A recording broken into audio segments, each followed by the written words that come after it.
Lembaga Aksi Cepat Tanggap, AK, mencuri perhatian publik. Hal ini berkaitan dengan dugaan penyelewengan dana yang tertuju kepada para petinggi atau lebih tepatnya ex-petinggi. Lebih parah lagi, majalah Tempo membongkar borok-borok lembaga pengumpul dana umat itu, mulai dari penyalahgunaan dana masyarakat yang dihimpun, pemotongan gaji karyawan, bahkan AK disebut-sebut memiliki hutang 56 miliar rupiah kepada Boeing dibongkar sendiri oleh ex-petinggi AK Ahyudin. Mulanya AK mendapatkan dan segar 135 miliar rupiah dari Boeing untuk dana pembangunan 91 sekolah. Akan tetapi AK kesulitan keuangan, karenanya dana dari Boeing digunakan untuk program lain. Banyak program-program AK yang terbengkalai pengerjaannya. Pihak AK sendiri membantah lembaga filantropi terbesar di Indonesia itu kesulitan keuangan. Presiden AK, Ibnu Hajar mengatakan AK sudah merambah 47 negara dalam menyalurkan donasi kemanusiaan dari para dermawan. AK memiliki entitas sumber daya mewakili bangsa ini mendistribusikan bantuan ke banyak negara. Aksi Cepat Tanggap menjadi penyalur bantuan kebaikan para dermawan, sebagai lembaga kemanusiaan yang dipercayai masyarakat melalui program kemanusiaan, kesehatan, pendidikan, ekonomi dan juga emergensi. Ini perlu kami sampaikan di awal, kata 6 Ibnu saat konferensi pers, Senin, tanggal 4 Juli tahun 2022. Ibnu bahkan sesumbar mengatakan bahwa AK baik-baik saja dari segi keuangan. Selain itu AK juga berusaha seprofesional mungkin dalam mengelola dana umat yang berhasil dihimpun dan kembali disalurkan kepada yang berhak. Laporan keuangan dari tahun 2005 sampai tahun 2020 yang sudah teraudit dan dapat opini WTP sudah dipublish di web, sebagai bentuk transparansi. Lanjutnya, respon beragam menggema di media sosial dan media mainstream, belakangan pasca munculnya laporan investigasi majalah Tempo itu. Di medsos muncul tagar Aksi Cepat Tilep sebagai plesetan dari Aksi Cepat Tanggap dan muncul tagar Jagan Percaya AK.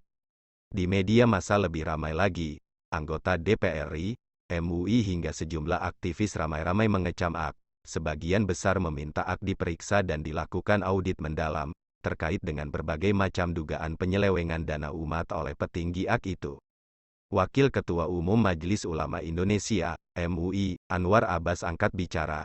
Menurutnya kelakuan tidak terpuji petinggi AK itu, jika nantinya terbukti benar menyelewengkan dana umat. Sangat memalukan dan mencoreng nama lembaga-lembaga kemanusiaan serupa di Indonesia, kalau benar ada tindak penyelewengan yang dilakukan oleh petinggi AK terhadap dana yang mereka himpun dari masyarakat, maka hal ini jelas-jelas memalukan, katanya dalam keterangannya, Senin, tanggal 4 Juli tahun 2022.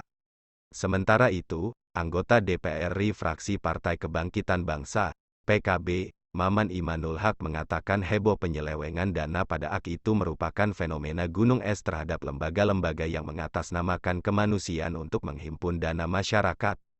Kasus AK ini sesungguhnya akan membuka semacam fenomena gunung es adanya lembaga yang mengatasnamakan kemanusiaan bahkan keagamaan untuk menguras dana donasi dari publik yang memang ingin berbuat kebaikan.